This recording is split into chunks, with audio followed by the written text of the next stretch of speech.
এই মুহূর্তে সবচেয়ে বড় খবর, দ্য বিগ ব্রেকিং নিউজ। আপনারা দেখছেন বারাসাত টিভি। বারাসাত টিভি চ্যানেলে সবাইকে স্বাগত জানিয়ে শুরু করছি আজকের প্রতিবেদন। আজকের প্রতিবেদনের মূল বিষয়বস্তু নদিয়া জেলার অন্তর্গত কালীগঞ্জ বিধানসভার উপনির্বাচন।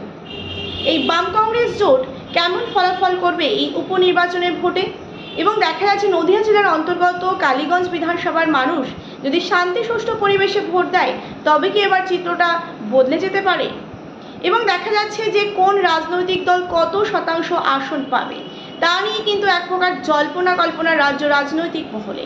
এবার দেখা যাচ্ছে এই কালীগঞ্জ বিধানসভায় ত্রিমুখী হাড্ডাহাড্ডি রাজনৈতিক লড়াই। ভাগ্য নির্ধারণ কোন দল কতগুলি আসন পেতে পারে, কোন দল ক্ষমতায় আসবে তা স্পষ্টভাবে বলা যেতে না পারলেও তবে নির্বাচন কমিশনের তরফ থেকে আজই 14 কেন্দ্রীয় কোম্পানি বাহিনী কিন্তু মোতায়েন করা হয়েছে, এমনটাই কিন্তু সূত্রের খবর। এবং দেখা যাচ্ছে যে রাজ্য রাজনৈতিক মহলে এক প্রকার কিন্তু জল্পনা কোন দল ক্ষমতায় আসবে, এবং বাম কংগ্রেস জোট যদি আমরা দেখি সম্ভবত প্রায় 36% ভোট পেতে পারে সম্ভবত, এমনটাই কিন্তু দর্শক বন্ধুদের জানিয়ে রাখি। এবং শাসক দল তৃণমূল প্রায় 35% ভোট পেতে পারে, এবং বিজেপির প্রার্থী অতীশ ঘোষ প্রায় 29% ভোট পেতে পারে সম্ভবত, এমনটাই কিন্তু দর্শক বন্ধুদের জানিয়ে রাখি। তবে শান্তি সুষ্ঠু পরিবেশে ভোট হতে পারবে কি সেটাও কিন্তু এক প্রকার দেখার বিষয়। তবে এই আসনটি তৃণমূলের জেতা আসন, ধরে রাখতেও মরিয়া কিন্তু শাসক দল তৃণমূল, চ্যালেঞ্জের মুখোমুখি এক প্রকার শাসক দল তৃণমূল। এবার দেখা যাচ্ছে যে শাসক দলের দুর্নীতির কারণেই কি এই আসনটি হাতছাড়া হতে পারে, কারণ রাজ্যে কিন্তু বর্তমান যে পরিস্থিতি, শাসক দলের দুর্নীতি একের পর এক কিন্তু প্রকাশ্যে এসেছে, মানুষ কিন্তু সরব হচ্ছে, প্রতিবাদ করছে, আন্দোলন করছে।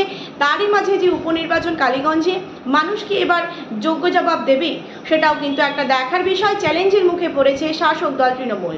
এবার দেখা যাচ্ছে শাসক দলের দুর্নীতির কারণেই কিন্তু এক প্রকার হাতছাড়া হওয়ার একটা সম্ভাবনা। তবে রাজ্য রাজনীতিতে শুধুমাত্র সেটাই কিন্তু সময়ের অপেক্ষা।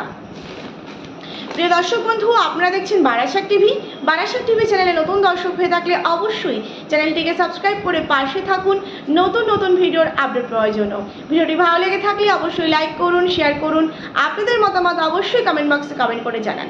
জনমত সমীক্ষা সম্ভবত আপনাদের সামনে আমি তুলে ধরলাম, এটা সম্পূর্ণ একটা আনুমানিক এবং সবটাই কিন্তু সময়ের অপেক্ষা।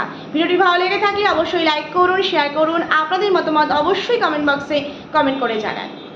একদিকে রয়েছে শাসক দল তৃণমূল, বাবার জেতা আসনেই মেয়েকে প্রার্থী করল শাসক দল তৃণমূল।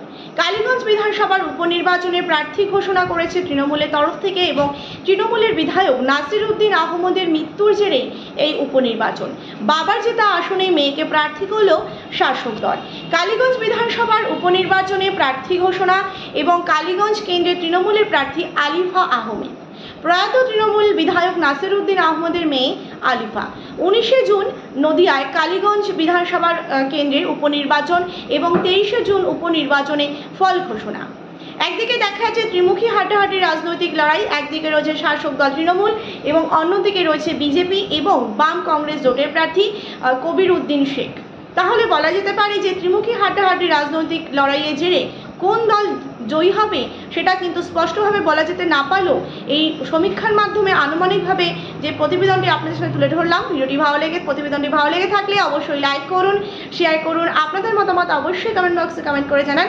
নতুন দর্শক হয়ে থাকলে চ্যানেলটিকে সাবস্ক্রাইব করতে কিন্তু একদম ভুলবেন না।